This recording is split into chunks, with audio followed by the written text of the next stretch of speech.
नमस्कार, खबरों की खबर में आपका स्वागत है। मैं हूं तृप्ति। जय श्री राम, क्या यह सिर्फ एक नारा है? नहीं, राम भारतीय संस्कृति के प्रतीक हैं और हर देश को अपनी संस्कृति पर अभिमान होता है।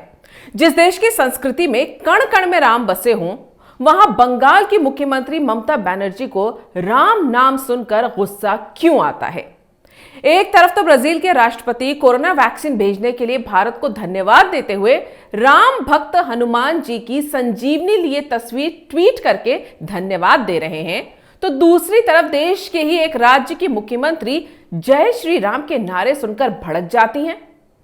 दरअसल नेताजी सुभाष चंद्र बोस की 125वीं जयंती पर विक्टोरिया मेमोरियल में आयोजित समारोह में प्रधानमंत्री मोदी के साथ मुख्यमंत्री ममता बनर्जी भी मौजूद थी और जब ममता बनर्जी के बोलने की बारी आई तो भीड़ ने जय श्री राम के नारे लगाने शुरू कर दिए। इस पर ममता बनर्जी तो जैसे हत्थे से ही उखड़ गईं। उन्हें लगा कि ये नारे उन्हें चिढ़ाने के लिए लगाए जा रहे हैं।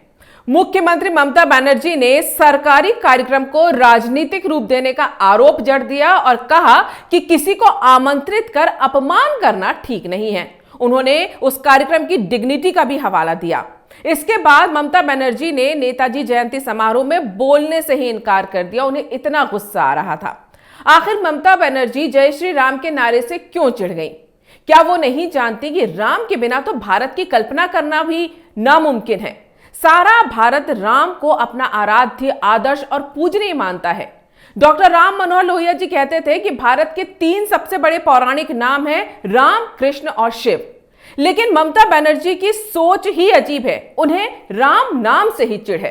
वो राम नाम जिसका महत्व भारत में सिर्फ हिंदू ही नहीं, समझदार मुस्लिम भी जानता है। उर्दू के बड़े शायर इकबाल ने तो श्री राम की शान में 1908 में यह लिखा था कि है राम के वजूद पर हिंदुस्तान को नाज, अहले नजर समझते हैं उनको इमाम हिंद यानी। इन्हें इकबाल ने राम को राम हिंद कहा था। ममता को क्या लगता है, राम नाम पर भड़क कर वो एक धर्मनिरपेक्ष राजनेता की छवि पेश कर रही हैं? धर्मनिरपेक्ष तो महात्मा गांधी भी थे, जो राम को पूजते थे और उनके अंतिम शब्द भी हे राम थे। फिर आखिर जय श्री राम के उद्घोष में क्या था कि ममता बनर्जी बौखला उठी? दरअसल ममता को लगता है कि जय श्री राम का नारा बीजेपी का पार्टी स्लोगन है और पश्चिम बंगाल में उनकी सत्ता को चुनौती देने के लिए बीजेपी इस नारे का इस्तेमाल कर रही है और जानबूझकर उन्हें अपमानित करने के लिए उनके सामने जय श्री राम के नारे लगाए गए।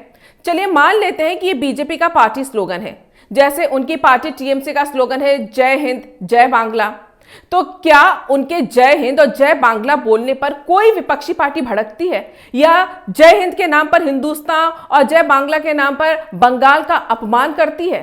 तो फिर ममता बनर्जी को जय श्री राम के नारे अपमानित करने वाले क्यों लगे? अगर उन्हें लगता है कि उन्हें चिढ़ाने के लिए जय श्री राम के नारे लगे, तो इसके लिए जिम्मेदार वो खुद हैं।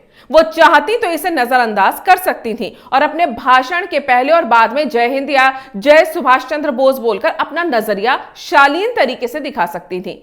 लेकिन उन नारों पर नाराज होकर उन्होंने ये साबित कर दिया कि बीजेपी के हिंदुत्व एजेंडे से वो डरी हुई हैं। उनकी इसी तुनक मिजाजी का फायदा बीजेपी को बंगाल में मिल रहा है, क्योंकि राम नाम पर अपनी चिढ़ और गुस्सा वो पहले भी कई बार दिखा चुकी हैं। सब जानते हैं कि ममता बनर्जी मुस्लिम तुष्टीकरण की राजनीति करती हैं और मुस्लिम वोटरों को रिझाने के लिए वो हिंदू आस्थाओं और भावनाओं को ताक पर रख देती हैं, जिसका असर वहां के हिंदू वोटरों पर अब पड़ने लगा है। ममता बनर्जी ने जय श्री राम के नारे को खुद राजनीतिक बनाया, जबकि वो ये कहती कि बीजेपी ने इसे राजनीतिक बनाया। साल 2016 में जब बीजेपी और उसके सहयोगियों ने बंगाल में रामनवमी मनाने का आयोजन किया, तब ममता बनर्जी ने उसमें अड़ंगा डालने के लिए ऐसे आदेश दिए जो राम भक्तों की आस्था पर चोट करता है। 2017 में दुर्गा पूजा और दशहरे पर बंगाल में हथियारों के साथ जुलूस निकालने की परंपरा को तोड़ने के लिए ममता बनर्जी ने आदेश दे दिए कि बिना हथियारों के ही जुलूस निकलेगा, नहीं तो नहीं निकलेगा। साथ ही हाईकोर्ट के आदेश के बावजूद दुर्गा प्रतिमा के विसर्जन पर भी रोक लगा दी थी और इसकी वजह यह दी थी कि अगले दिन मुहर्रम है, तो कहीं ऐसा ना हो कि सांप्रदायिक तनाव फैल जाए। लेकिन मुहर्रम पर निकलने वाले ताजिए के लिए कोई प्रतिबंध नहीं लगाया गया। इस धार्मिक पक्षपात पर हिंदू काफी नाराज भी हुए।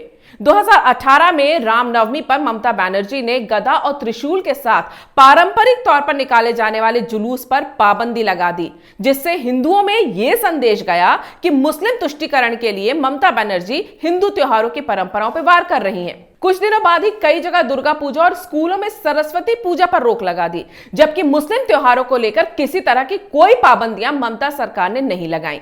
इससे ममता की हिंदू विरोधी छवि और मजबूत हो गई।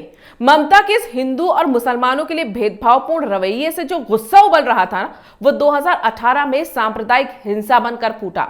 रामनवमी के जुलूस के दौरान रानीगंज में सांप्रदायिक हिंसा हुई। जब ममता की पार्टी को लगा कि बीजेपी इसका फायदा उठा रही है, तो उसने भी अपने राजनीतिक फायदे के लिए इस तरह के आयोजन करना शुरू तो कर दिए, लेकिन तब तक ये परसेप्शन बन चुका था कि ममता बनर्जी मुसलमानों को खुश करने के लिए हिंदू आस्थाओं को चोट पहुंचाती हैं। उसी वक्त से ममता को लगने लगा था कि रामनवमी जैसे आयोजन करके बीजेपी बंगाल में अपनी पकड़ बनाने की कोशिश कर रही है और जय श्री राम बीजेपी का स्लोगन है। उन्होंने इसे राजनीतिक सूझबूझ और शांति से डील करने के बजाय तानाशाही रवैया दिखाना शुरू कर दिया, जिससे मामला और बिगड़ गया।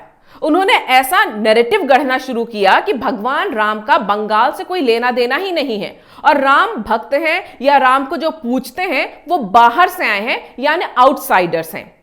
2019 में ममता बनर्जी का एक वीडियो वायरल हुआ, जिसमें जय श्री राम बोलने वालों से उनकी घृणा पूरे देश और दुनिया ने देखी। उस वीडियो में ममता की गाड़ी के पास लोग जय श्री राम के नारे लगा रहे थे और ममता इतनी भड़की कि गाड़ी से उतरकर उन्होंने नारे लगाने वाले लोगों को बीजेपी के गुंडे कह दिया और चुनौती देने लगी कि मेरे सामने आकर बोलकर दिखाओ। इस मामले में 4 लोगों को गिरफ्तार करने की खबर भी आई थी। इससे लोगों तक यह मैसेज गया कि ममता को जय श्री राम बोलने वालों से बेहद नफरत है। इसलिए सुभाष चंद्र बोस जयंती के कार्यक्रम में जब ममता बनर्जी के सामने जय श्री राम के नारे लगे, तो उन्हें यह लगा कि ये जानबूझकर उन्हें चिढ़ाने के लिए लगाए जा रहे हैं और हो सकता है कि ऐसा जानबूझकर किया भी गया हो। लेकिन क्या इन नारों से किसी का अपमान हो सकता है? और अगर राम के देश में जय श्री राम के उद्घोष ममता को चुभ रहे हैं, तो इसकी जिम्मेदार वो खुद हैं, जिन्होंने एक समुदाय विशेष को खुश करने की होड़ में भारत की संस्कृति से ही घृणा करनी शुरू कर दी। उन्हें याद रखना चाहिए कि जिस राम के नाम को बंगाल में बाहरी बता रही हैं, वो तो भारत से बाहर जा बसे करोड़ों भारतवासियों तक को एक दूसरे से जोड़ता है। राम आस्था के साथ सांस्कृतिक एक चेतना भी है। मुसलमानों की रहनुमा बनी ममता बनर्जी को कोई ये बता दे कि इस्लामिक देश इंडोनेशिया की संस्कृति पर भी रामायण की गहरी छाप है। इंडोनेशिया के सुमात्रा द्वीप का नाम सुमित्रा के नाम पर पड़ा था। इंडोनेशिया के जावा शहर की एक नदी का नाम सरयू है। थाईलैंड के भी आराध्य राम है। थाईलैंड की राजधानी बैंकॉक के सबसे बड़े और भव्य हॉल का नाम रामायण हॉल है। और म्यांमार में भी राम है। वहां का पोपा पर्वत औषधियों के लिए विख्यात है और यह माना जाता है कि लक्ष्मण के इलाज के लिए पोपा पर्वत के ही एक भाग को हनुमान जी उखाड़ कर लेकर आए थे। वो लोग उस पर्वत के बीच की जो खाली जगह है उसे टूरिस्टों को ये दिखाते हैं और बताते हैं कि ये पर्वत का वही भाग है जो हनुमान जी उखाड़ कर लंका ले गए थे। अब ममता बनर्जी देश के ही एक हिस्से से राम का नाम हटाना चाहती हैं। राम जो भारत की संस्कृति है, वो भूल गई हैं कि नेता आते जाते हैं, लेकिन देश की संस्कृति हमेशा रहती है। जय श्री राम। अगर आपको ये वीडियो पसंद आया है तो इसे लाइक करें, शेयर करें और कैपिटल टीवी को सब्सक्राइब करें।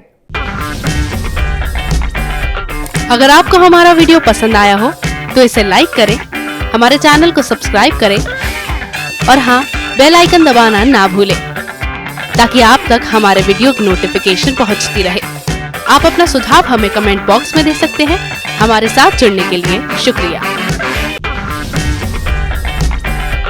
अगर आपको हमारा वीडियो पसंद आया हो तो इसे लाइक करें, हमारे चैनल को सब्सक्राइब करें और हाँ, बेल आइकन दबाना ना भूलें ताकि आप तक हमारे वीडियो की नोटिफिकेशन पहुंचती रहे।